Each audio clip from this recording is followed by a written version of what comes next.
West Texas politics, a man who served as the Lubbock County Commissioner for Precinct 2 and now is seeking a much bigger role in representing Texas District 19 in Washington. And we appreciate him taking the time to answer the questions from the people that you guys want to know. But for those that don't know, who do we have here today? Hey guys, Jason Corley, Lubbock County Commissioner for the last 7 years, and now running to be your congressman for District 19. Thank you. Appreciate you coming in. How was your Christmas? Man, I can't complain. Got to hang out with family. Ate too much. Got to take a nap, so it was a good day. But, do you know what day of the week it is? Because over the last couple of days, I felt like I've certainly lost track. I've lost track of myself. Tuesday. Might be the second one. I'm not sure. Yeah, I think so. So we'll go ahead and jump these questions off. I appreciate you coming in.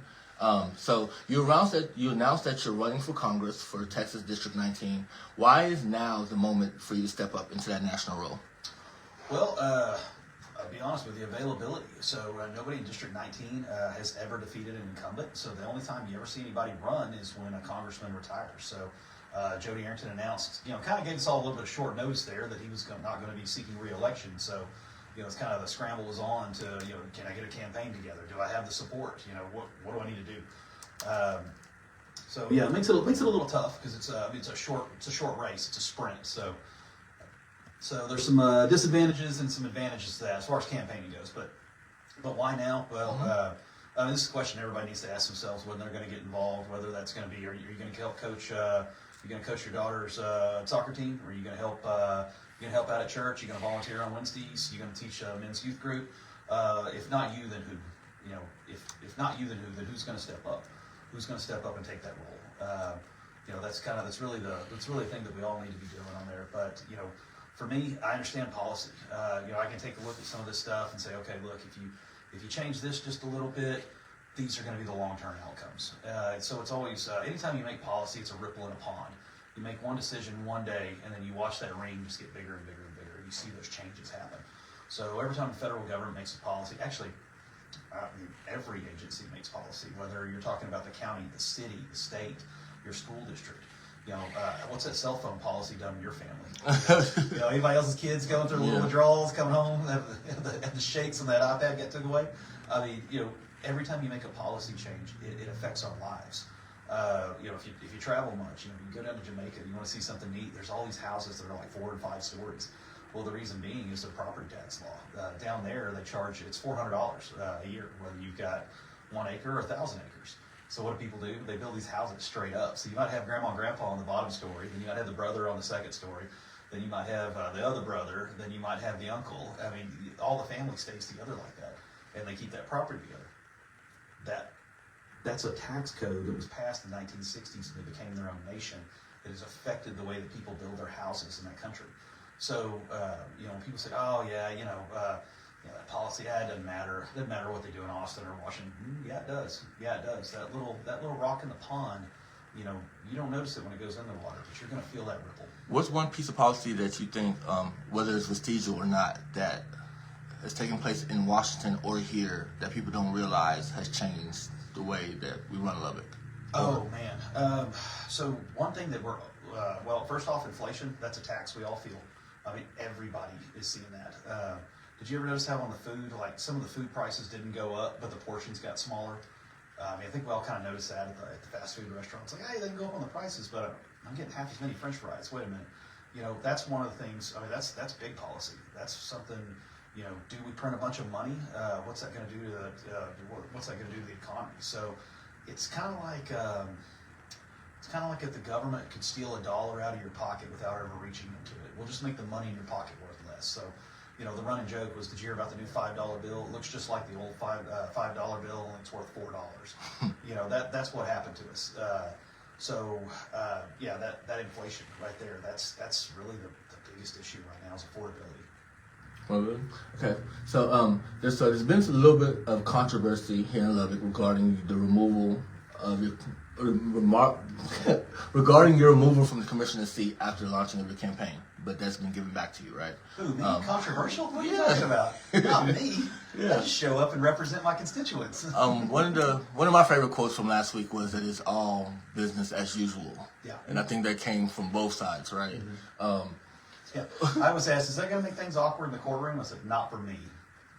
And I was actually shout out to Lampoon. I was on their page, and they're great with the cartoons and things. And I was like, let me try to maybe come up with a political cartoon between you guys. And that would have been a question that I would have asked you. Like, so how does that one moment impact voters? Yeah. In terms of you guys being able to work together, like. Oh man. Well, first off, the judge illegally having me thrown out of my office. Now, this wasn't, hey, you need to leave or anything like that. This wasn't, we're going through a fair legal process. This was having 2 armed deputies walk me to my office, have me clean out my things and leave. When that happened, 75,000 voters in Precinct 2 were disenfranchised. The county judge just said, hey, guess what? Your vote doesn't count. It doesn't matter. I'm one single person, and I get to decide that I'm throwing out your candidate. And I have seen that that rallying point in the comments. Mm-hmm. Is that propaganda, or is that really truly the way that we should look at it? So this is going on. This isn't the only place that this is happening. So right now, if you go down to Webb County, there's a county judge down there that's talking about running for Congress. And, he was going around, he was having rallies for his exploratory committee. I was like, man, okay, this guy's really tiptoeing on that line. And, somebody filed a complaint in district court. No big deal. It goes to district court. That was a constituent that filed, said, hey, I think he violated this law. And I would like the DA's office to look into it. And that's the right way to do it. It goes to district court, decision's made, and you move on. You don't just kick people out of their office and then claim that you have the authority to do it. So that's the scary part, because, we watch this nonsense go on in Washington, D.C. That happens over there. That happens in Washington or Austin, those bad political places that we think of. That doesn't happen in little old Lubbock County. Yeah, it does. Yeah, it does. The corruption that you see here is no different than the corruption you'll see in Washington, D.C. It's just, just we talk about it at church on Sunday. We don't watch it on Fox News, so we don't think it's that big a deal. So, so you actually walked us through, you said they actually escorted you from your office. But could you explain to us in terms of what happened and what you want the voters to understand in the process in terms of, so the judge sided with you, so that means you actually, according to the judge, you released your statement at the proper time, not too early, right? Mm-hmm. So Judge Pirtle was the judge in that case. And he's from Amarillo? Yes, right? He's a visiting judge. He's a retired, I want to say he was an appellate court judge or appeals judge. Anyways, you get into those spots by being pretty sharp and well respected. So anyway, so he came down and, to preside over that. So what was actually filed is called a quo warranto. And this case is a little bit different. We're all familiar, if you watch Judge Judy, you know about this. You know that you got a defendant and you got a plaintiff, right? In quo warranto, you have the state getting to weigh in as well. So, I was the plaintiff against Mark Muir, who was the usurper who the judge had tried to install in my place. Okay, so then the state also gets to weigh in and says, hey, wait a minute. This has got to do with elections. Well, we represent the people, so we get to stand in too. So you got 3 desks sitting in front of that judge. So I got a question, and I guess me just trying to learn. So the state of Texas said that he was wrong before the Amarillo judge did, right? Yeah, so the state of Texas issued their statement. Yeah, their statement. Yes. Was that titular, or how come that wasn't the end-all be-all? Because the state of Texas said that it didn't count. Well, because, you still need to go before a judge. We still need to follow the process. Okay. Just trying to learn? Oh, yeah. So this isn't something that happens. Being through case law, we were going back to the 1960s and found 5 or 6 cases. This isn't a common thing. No, that's real. So, in your congressional run, what do you believe Washington is getting wrong about West Texas right now? Oh, man. Okay. Where do we start? Food subsidies. You got kids in school. Have you seen what kids are being required to eat? Just the school lunches. They send it to me all the time. Who eats celery? I don't know who eats that. They must have a really good lobbyist. I don't even know why that crop even exists. But, you got to put peanut butter to make that stuff tolerable. Anyway, so watch. Now I'm going to get sued by some celery lobbyist. But, anyways, that was, I never understood that. Michelle Obama was the one that really pushed a lot of that stuff. And I was like, you're married to the president. Since that doesn't give you, legislative powers. Hold on a second. But, that's just a simple thing that we look at and go, okay, wait a minute, this stuff doesn't make any sense. Other things are getting wrong in West Texas. First off, cattle market, that's a big one. I don't care if you're, if you think meat comes from the grocery store, but hey, that's your reality, you don't raise cattle. I don't see why you wouldn't think that. However, how does it get there? And how come the hamburger meat's going up at the grocery store but the price for the cow and the hoof is going down for the rancher. Well, gee, I don't know, where's that money going? Well, it's all going in the Packers' pocket, and those are international companies that are foreign owned. So who's pocketing all this money? Well, those guys are. Who's letting it happen? Washington. So that's affecting our cattle ranchers in this area. That's also affecting every person. I don't care if you're buying Hamburger Helper. Do you remember Panburger, partner? Yeah. Yeah, we were talking about where we grew up earlier. But yeah, I mean, that affects everybody. Those are the things we need to be looking at. You know, is that something Washington D.C. is getting wrong? Yeah, that's just bad policy all the way around. That's affecting everybody. But I mentioned the inflation earlier. That's going to be the number one thing. You know, every time you raise every time you print more dollars, every time we let the Fed do that, we devalue the money in our pockets. So you know, your dollar's now worth 90 cents. Every time you turn around, every time they print money, that's what happens. So I mean, you can't even. We're pushing ourselves into a situation. If you like history, you go look at Germany in the 30s after World War I, where people would get demand to be paid at lunch so that they could run down the street to take their paycheck and go try to buy something with it before the money devalued any further. It's not quite that bad, but when you've got 17% inflation, you're losing 17 cents per dollar over the course of the year. I mean, you've got to make 17% of interest on that money in order for it to be worth the same thing. Or you're trying to convert it into a hard asset as quickly as you can get it. Now, we're not running to the grocery store to buy bread at lunch, but I mean, we're certainly trying to convert that money into some hard asset so that it doesn't change, you know, if you can. But you can't always do that. So not when you need that money for food, not when you need that money for daycare, not when you need that money for gas. You know, it's kind of like, you know, just on a small scale. Hey, gas is down right now. Oh, why don't we go buy some extra gas? What do? We go fill up our car. What's that, 16 gallons? Okay. You saved a couple of pennies for a week. So what? Yeah, unless you got a 5,000 gallon tank in the backyard and you're going to make a couple trips, then you're probably going to be explaining that to the state of Texas why you got them. It's not being regulated. We'll talk about that in a minute. But anyways, you really don't have a way to hedge against that inflation. So when you're just the average person, the guy going to work every day, when you're the middle class, which by the way, that's the only thing America has, it's different than every other country in the nation. Poor countries have rich people. That's the thing we all forget. They got rich people, they got poor people. They don't have a middle class. America, we're different. We have that middle class, and preserving that's what really makes us American. So if we can't do that, we're not any different than all these other countries. So that's the number one thing I think we're getting wrong, is just letting this inflation get out of control. Okay.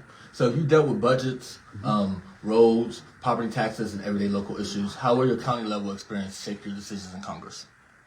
So no pun intended, but county government's where the rubber meets the road.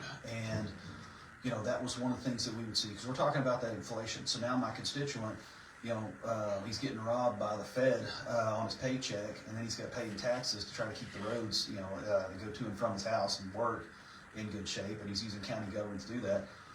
So then you pay taxes, then the county's got to go out and buy the material to fix that road, and we're losing 17%. So every time that dollar gets spent, you lose that 17%. And that's what I think a lot of people forget. So that's why I want to have somebody in Washington that's looking at this going, hey, wait a minute, look, you know, if you can't do anything at all, just don't do any harm. I mean, why don't we adopt the Hippocratic Oath? You know, get a few more doctors in there. Maybe we can just do that. Fine, you can't fix anything, just don't inflate the currency. You know, let my dollar be worth today what it's worth tomorrow.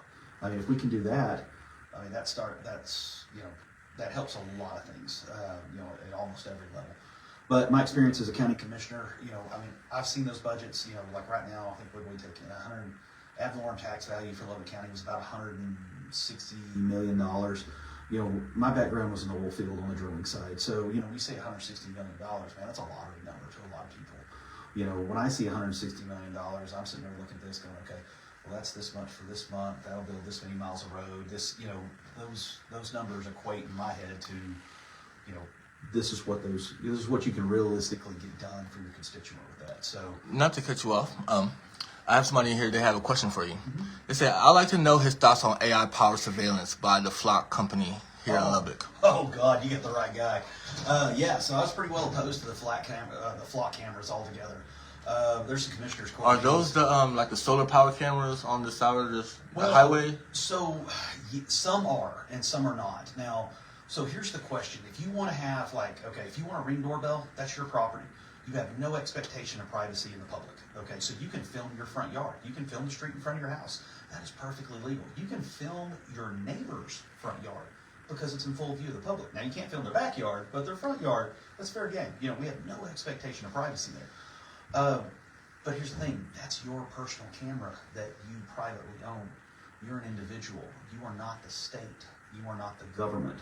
See, I don't mind. You want to put all the cameras you want on your personal property, that's fine. If the billboard companies want to put cameras on all their billboards and they want to sell that information, that's perfectly fine. That's a private company doing it. When the government starts doing it, we have a problem.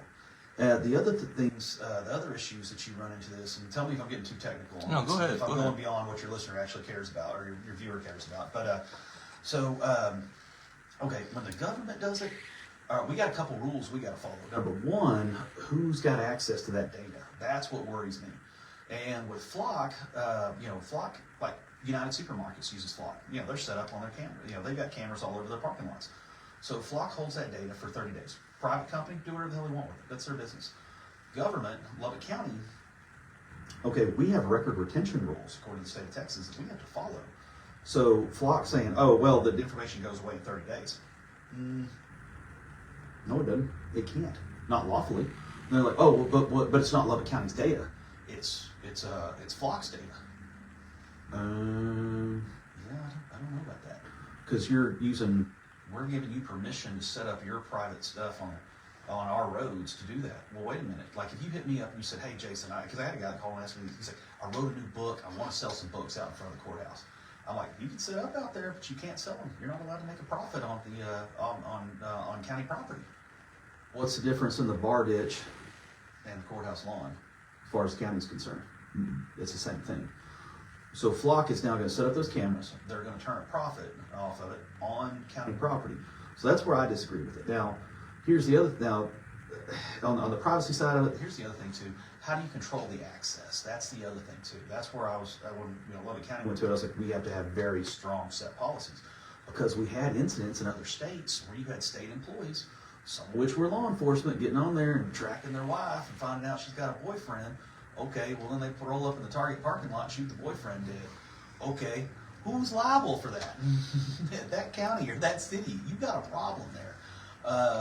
So you have to have very strict rules on who has access to this. And the other thing too, it's nothing new. The FBI has had these cameras and has had them for years, but they have a protocol in place to where you're like, hey, I need to be able to use these cameras because we're investigating X, Y, and Z. Okay.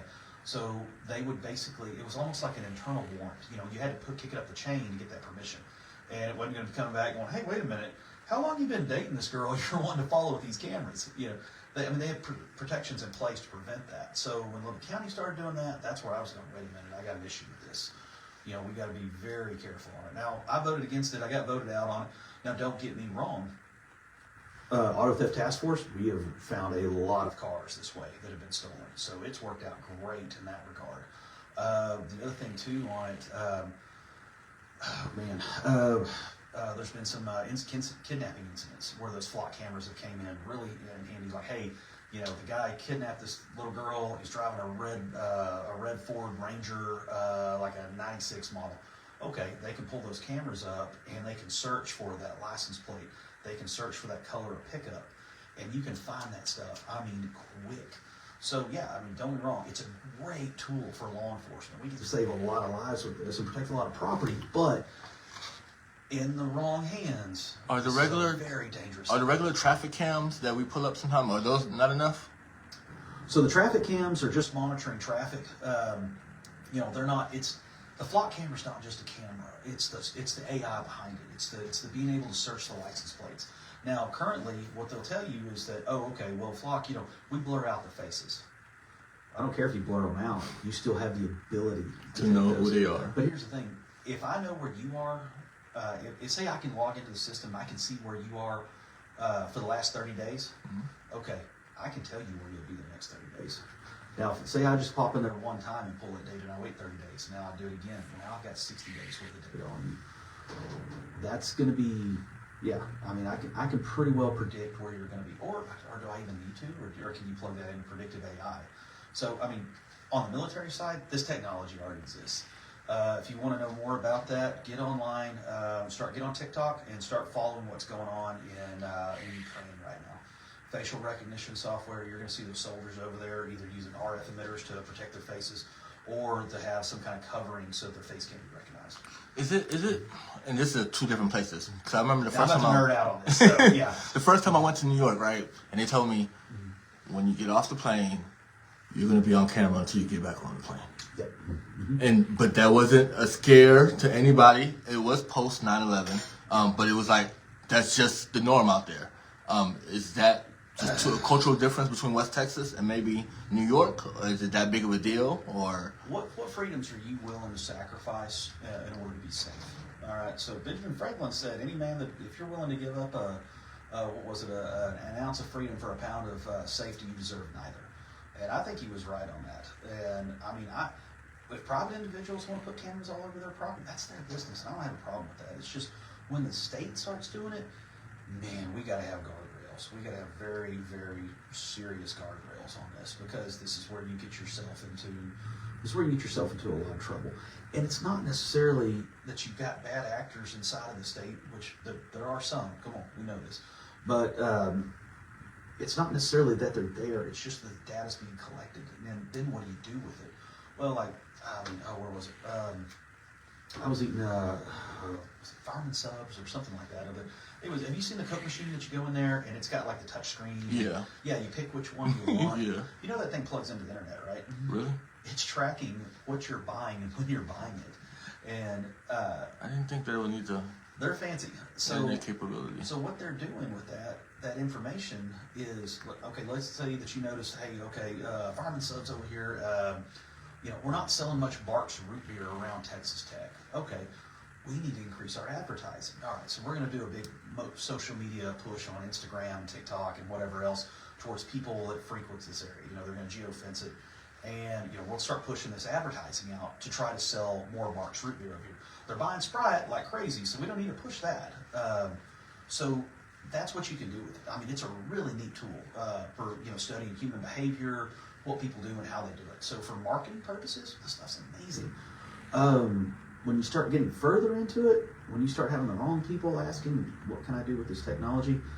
That's where we, start to have a problem. I mean, hey, understanding how a nuclear reactor works, that's great, man. You can build free, clean electricity, or you can level a city in Japan. I mean, depends who's very true. Depends who's got the technology. So since we're talking about AI, I was speaking to somebody and he was like, he asked me rhetorically, but he was like, how come they're not talking about what AI is going to do to Lubbock in the next 5 years?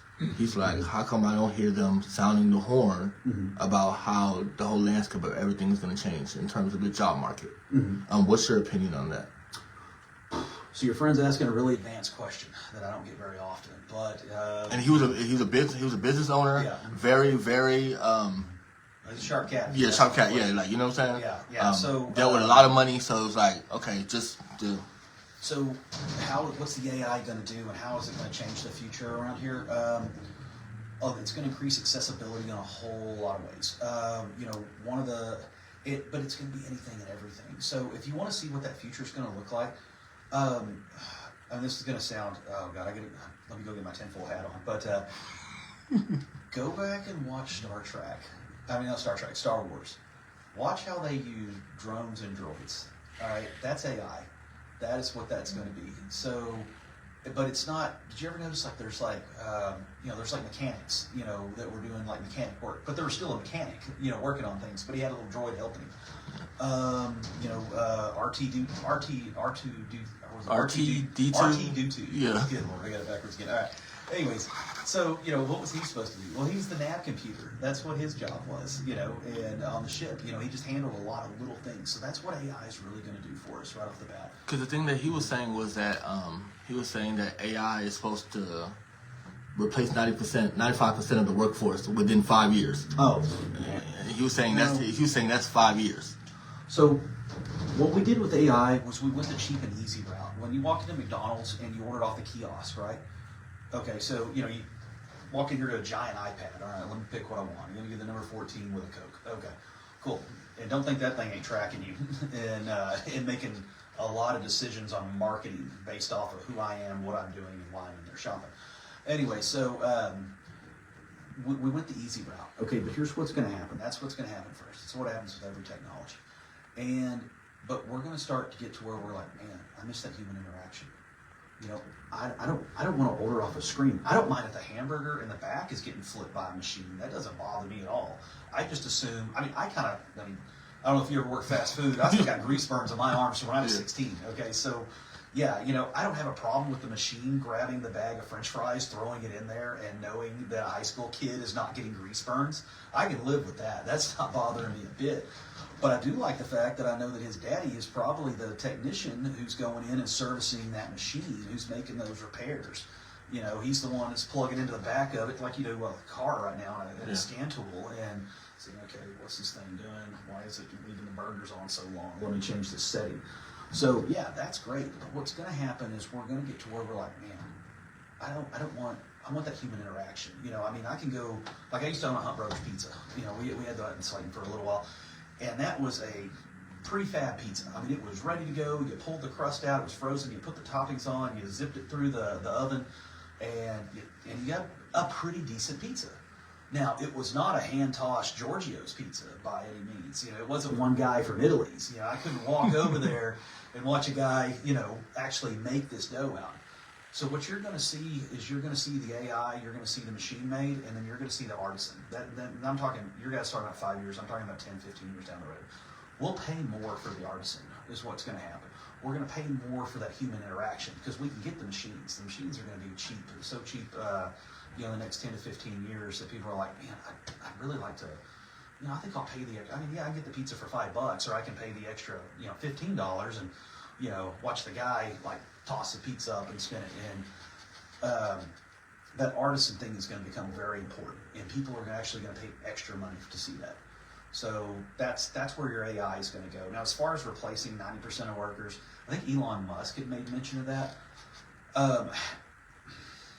You ever get told in school if you didn't do your grades, if you didn't get studying, you're going to be a ditch digger when you grow up? Mm-hmm. Okay, so that was a real job. That was something that people really did, and you know, so you go out there with a shovel, and it'd be 15, 20 guys, and they're just shoveling away, you know, digging a ditch. Okay, how many of those guys got put out of work by a backhoe?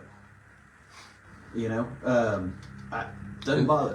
Which is true, and I spoke to him. I was like, in terms of the way I saw it, I saw that Lubbock would be one of the last places in terms of the industries here for that to happen. But it's inevitable in a certain sense. But he was just wondering how come nobody was speaking about it as much. Well, I mean, it's not going to put us all out of work. It's going to change our jobs. You know, how many carriage makers got put out of work by modern cars? Yeah, we got once we got. You remember the brownstones, those houses? Mm-hmm. Did you ever notice how they're all elevated? Yeah. And they all had a stoop out front, right? Yeah. Okay, if you'd have been there in the early, in the late 1800s, early 1900s, there would have been about 2 feet of manure on the entire street from one end to the other, from all the horses going back and forth. That's why all those brownstone houses set up high like that, because of all the horses that travel through there. Okay, well, the Model T becomes popular. What happens? It all just went away. And then, you know, here we are 100 years later going, why did they set them up like that? What are those steps for? Why didn't you just walk straight in? So it's going to change things. It's going to change things drastically, but we're all still going to have a job. We're all still going to be doing things. So that's for certain. Yeah. All right. So back to your congressional run, or even your time here in Lubbock. You said you've been in office for 7 years. Mm-hmm. Some critics say that your leadership style can be confrontational. Mm-hmm. How do you respond to the people who may feel unsure about supporting your approach? I got no tolerance for nonsense. At the end of the day, that's what it is. I just do not put up with it. And if you, I mean, I know who I work for. I work for the people of Precinct 2. And if you come into the Commissioner's Court and you try to rattle off some nonsense, if you try to BS me, you're not BSing me. You're BSing the people I work for. And I take my job very seriously, and I don't have any tolerance or patience for it. But my background, I came out of the oil field where, you know, that don't fly, you know. I mean, show up, do your job, and go home. Get a paycheck and go home. That's why we all go to work. So, you know, and I've had some people come in there and try to give me some nonsense excuses. I'm like, you know, you're not lying to me. You're lying to my bosses, all 75,000 of them, and I don't have any patience for it. Okay, so a few weeks ago, I got a video in the middle of the night. I think you know the video. Maybe. So I posted it. It was an interaction of you in the court, and were you speaking to one of your workers? Explain that. 'Cause I don't even know what was going on. I thought maybe you were speaking to one of the voters until somebody told me that was actually a county worker that he was speaking to. Yeah. So explain that video. What happened? All of it. So the copy that circulated around was actually circulated by an investigator out of the DA's office. The person that you can't see off camera, and they were all very careful to sit off camera. And that's the person that you were speaking to? Oh, yeah. Thought that was very interesting. Made it a point to sit off camera. And, she is an attorney at Lubbock County for a CPS attorney. She does a really good job. But here's the thing, the Commissioner's Court, we have we've got public comment at the beginning. If you want to make public comment, show up. Yeah, you're welcome to do it. You can come in there and tell us anything you want. That's no problem. I mean, if it's on the agenda, you can show up and talk about it. What was it? Yeah, that's not a problem. Anyway, but you don't get to yell out in the meeting. And that whole thing, that was set up. Our judge had put a couple of them up to it. So, so we had somebody that started yelling out during the meeting, and I was kind of looking at our judge like, you gonna allow this? You gonna let this slide? Okay, fine. That's what we're gonna do. And it was just, like I said, I'm not the Lubbock County Employees Union rep. I represent the people of Precinct 2. So when you disrespect, when you're disrespectful to me or to them, I'm pretty disrespectful right back. So you don't get to show up to Commissioner's Court and just start yelling out in the middle of the meeting. And you had a bunch of employees from the DA's office that took the day off to come down there, sit at Commissioner's Court, and the protest that we weren't able to do a pay raise this year, which to me that ran me pretty hot because I've been in office since 2019. Every year, Lubbock County employees have gotten a 3% raise. On top of that, I got a longevity bonus being paid to county employees as well too. If you've been with us 20 years, we pay you up to $1,800. So you get that check right before Thanksgiving, so you can go Black Friday shopping for it. So it functions kind of like a Christmas bonus. The other thing too, if you work at Lubbock County, your health insurance per paycheck is going to run you $20, $20 a paycheck. So then we also got it done for county employees too, to where they've got an HSA account that the county puts in. I think it's $1,700, and we do it January 1st. So that way, you've already got that money up front, so you can pay your medical bills, things like that. So we flat cover your deductible for a single individual. And we fund a lot of that out of workman's comp money that doesn't get spent. So trying to keep everybody working safe, that frees up some money for us to go ahead and do those things. But when you sit down and look at what Lubbock County's getting paid, man, it stacks up really good. Oh, the other thing too, if you're looking for a job right now, or any of your viewers, Lubbock County, if you put in 7%, the county puts in 7%, and the fund has to match you 7%. 21%. You will make more money in retirement than you ever did at Lubbock County. Just keep that in mind. Come over, and you only need 8 years to be vested. So, but hey, if you do 20 years, you can start drawing that retirement as soon as you get in office, and it pays to the day you die. Anyway, so to have somebody come down there and get upset, hey, this is the first year in 7 years that we weren't able to do a pay increase, and it wasn't any intent to short anybody. It was just, we sat down and looked at it. The previous court, Commissioner Rackler and I forced the tax rate down. Rather than lowering the spending, they just went ahead and spent like they had an extra $13 million. Now, where's that coming from? Well, you pulled it out of savings, so guess what? You got to make it up next year. So that's why we had to do the budget cuts. You can run Lubbock County on the no new revenue rate. So, what I've advocated for is do the no new revenue rate, keep people's taxes low. Excuse me. And then when you need something, when you got to build a road, we bring it to the voter and say, okay, look, the traffic's getting heavy on this thing. It's $20 million, or it's however much. We can do it we can build this now, or we can wait. If we wait next year, it's probably going to be $25 billion or $1 million. So what do you want to do? Get that in front of the voter. Voter makes the call. If you say build it, we build it. Do you want to go into impact fees? Impact fees. Yeah. So that's a city thing, not a county thing. Okay. But sure, I'll speak to it. Okay. For years, what the city always did, and Lubbock is. To just even think about the situation that you had said before, in terms of we have a road is busy. Now we bring it to the voters. What do you guys want to do? And we had the situation where the impact fees were were meant to help grow certain parts of the city, right? Mm-hmm. Or infrastructure in those parts of the city. And now the onus has fallen on the taxpayer rather than the developer. There's different ways you can set up the impact fees, and just depends how you want to do it. So at first, the developers were really against the impact fees, and then they said, "Whoa, we're just going to tie it to the property. We're not going to tie it to the developer." And they're like, "Oh, okay, that's fine." So what happens when you do it that way is that impact. So if I've got 20 lots, right? Okay, and say they're big lots, you're going to build big, nice homes. Okay, so you divide that 20 ways, all right. But when you have smaller lots, then you still got that same cost to pay. So what it actually does is it drives up the cost for less expensive housing. So, houses that I can remember, I remember getting out of high school in like 2001, and you could go buy a beat and bow, 1,600 square feet, 2-car garage. Those were like $100,000. Okay, now those houses are about $200,000. All right, so those smaller entry level homes, it puts more burden on those than it does. The guy building a $700,000 home, the impact fees, $2,000, whatever. The tile costs more than that in the kitchen. He don't care. It's not making any difference to him. But the way that they structured that, it really put more cost off onto the smaller homes. So a better way of doing it would have been to do it by the square foot of the lot. Then that way you would have put more burden onto, if you buy a bigger lot, you're going to pay a little more money than somebody who's buying a smaller lot in a smaller house. That would have been a better way to do it. The other thing on that too, before every one of these neighborhoods in Lubbock County, before they passed the impact fees, every one of these neighborhoods, the city paid for that. They paid for the trunk lines. That's what the impact fees are supposed to cover. Then the developer takes care of everything inside. The city of Lubbock always took care of that. They always paid it.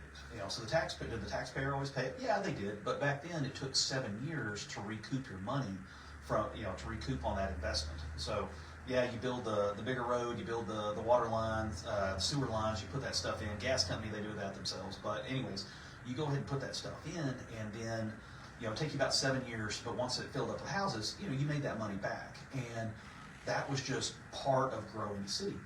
Where you ran into a problem is like when you started bumping up into existing rural neighborhoods, because now you're going to have to annex those houses. Then you were going to have to supply all those services, which could get pretty expensive. And then it would take. And sometimes if they're older houses, they're not going to generate as much revenue as a brand new house is.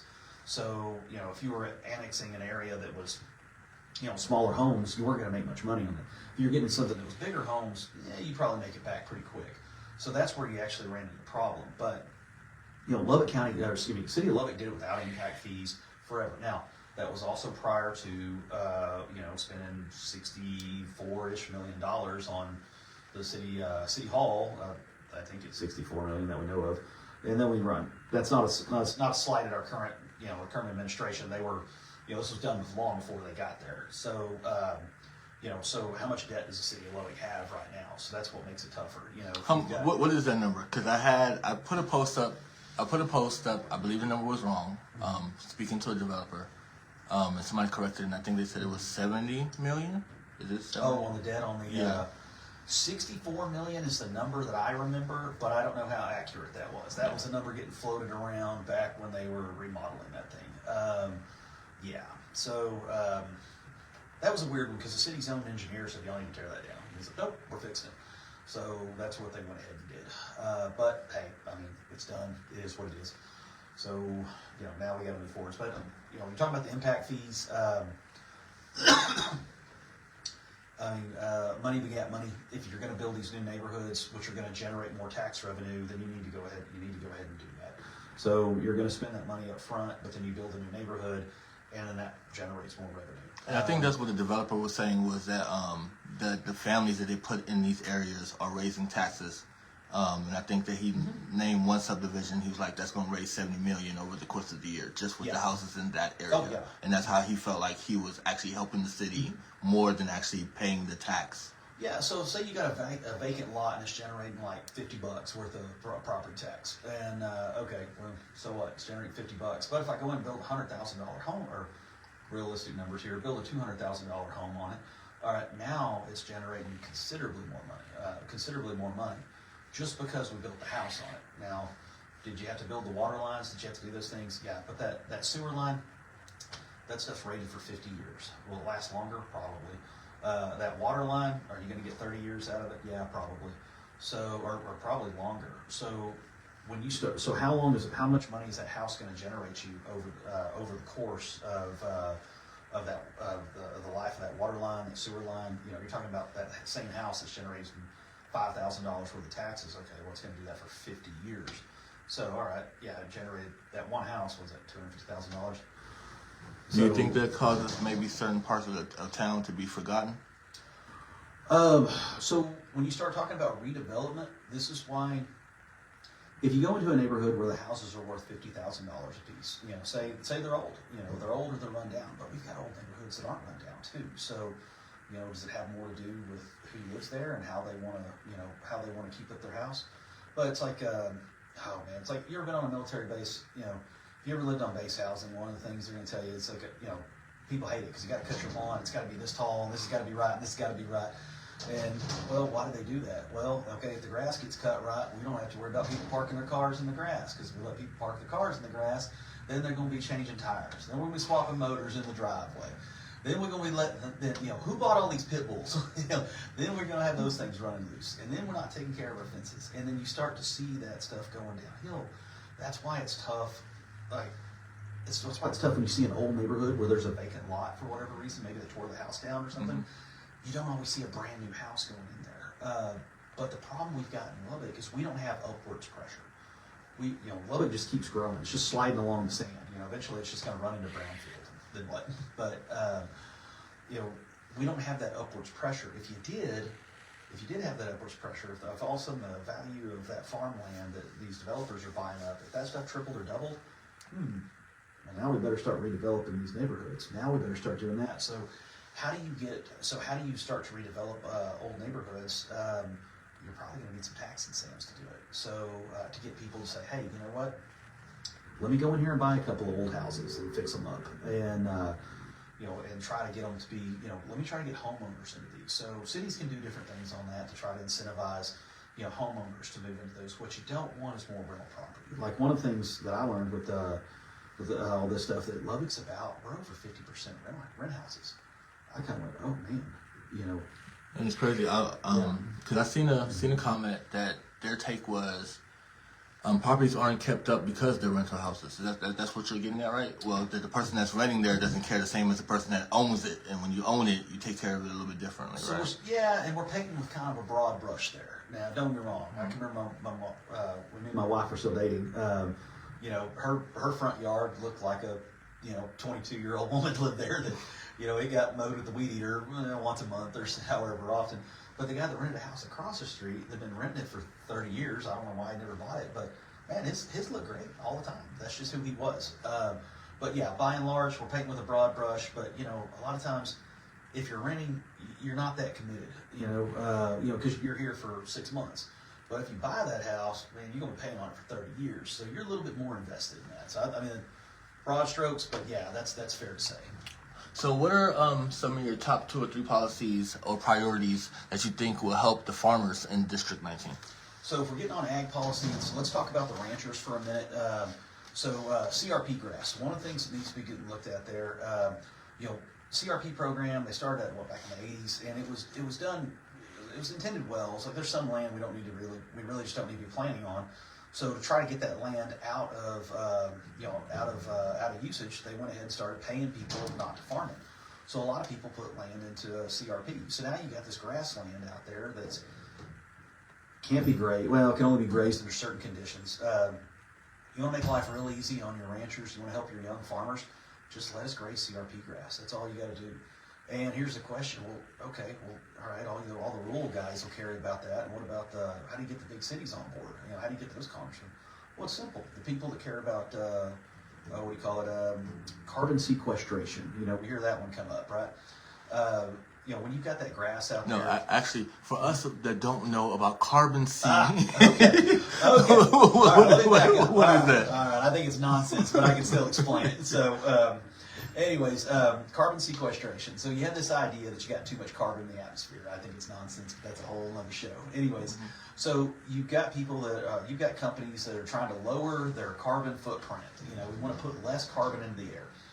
I think that's a terrible idea, but okay. Anyways, so what are they doing? They're buying these carbon credits. Okay, so if I've got a field full of grass, and that grass is going to absorb, it's going to create carbon by absorbing nitrogen out of the air and, and water or whatever else. So the grass grows, right?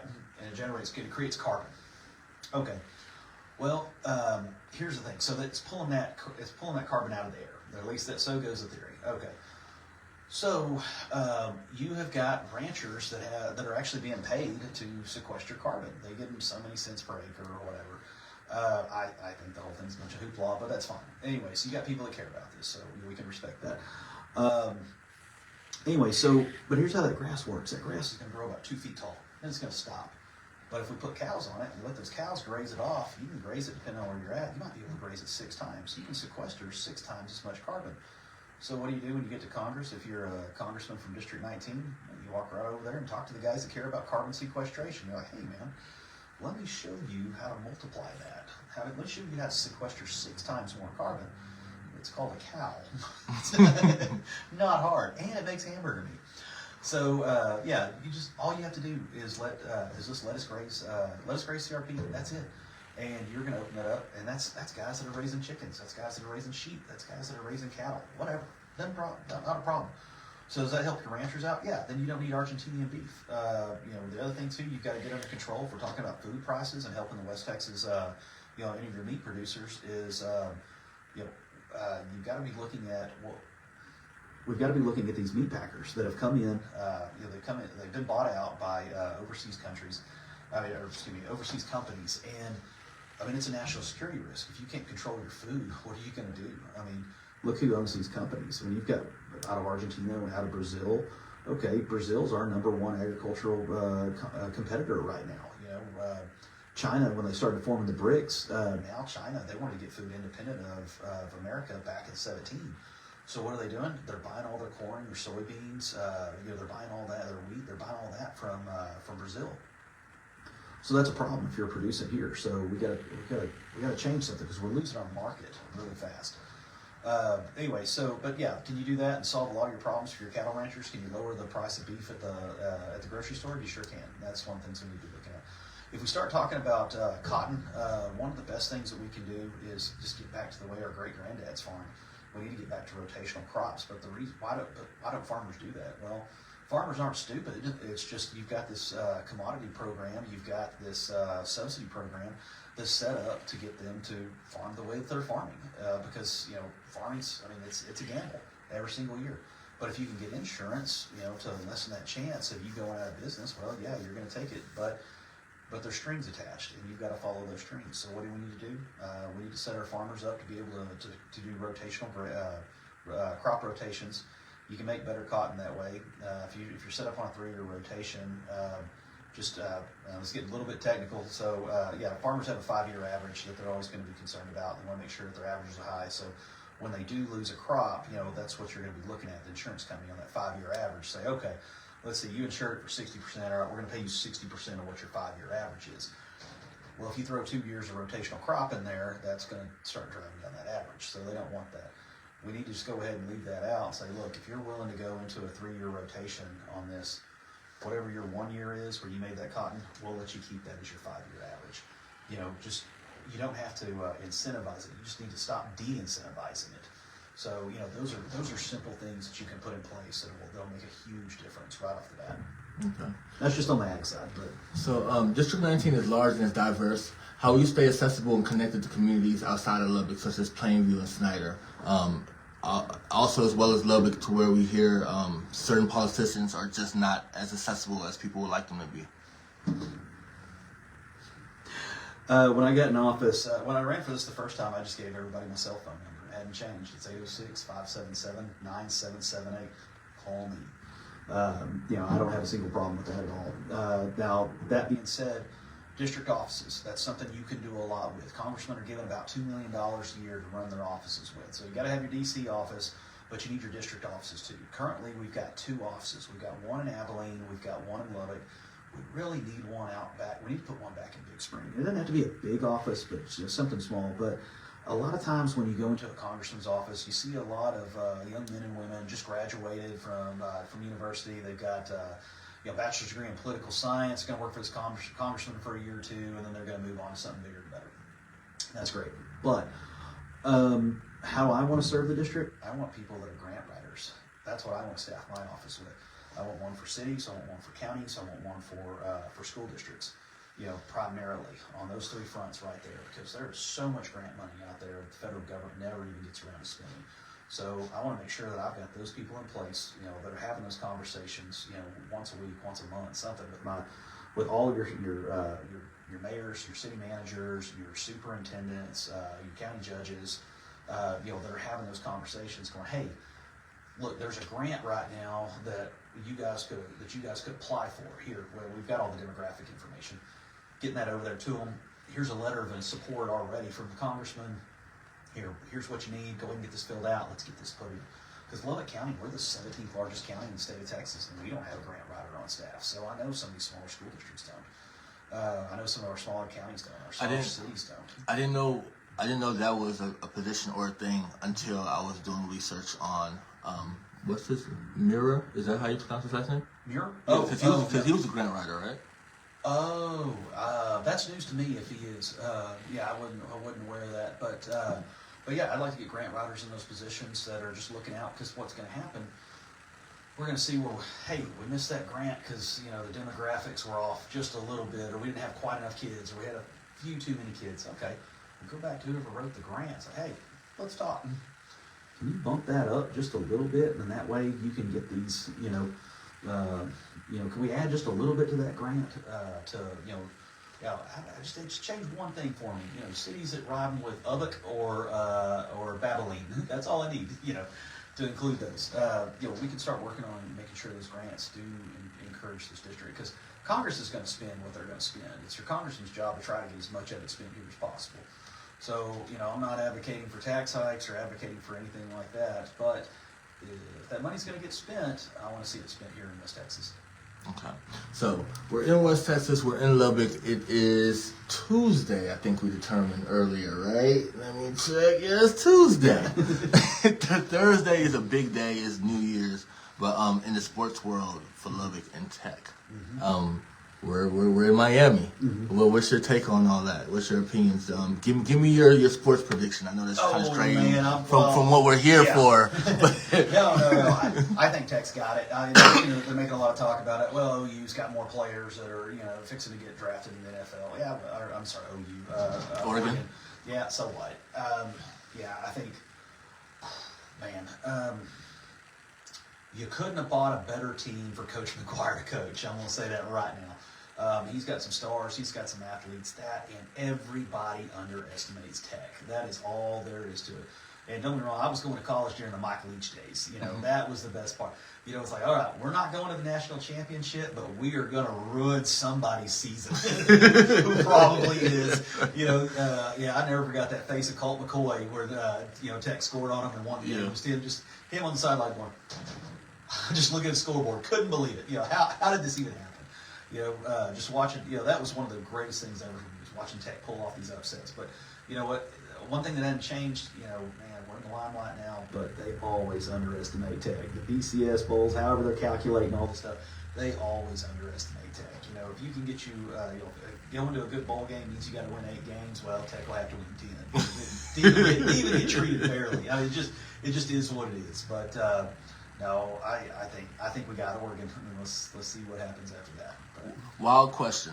If Tech does go all the way, are we renaming 19th Street?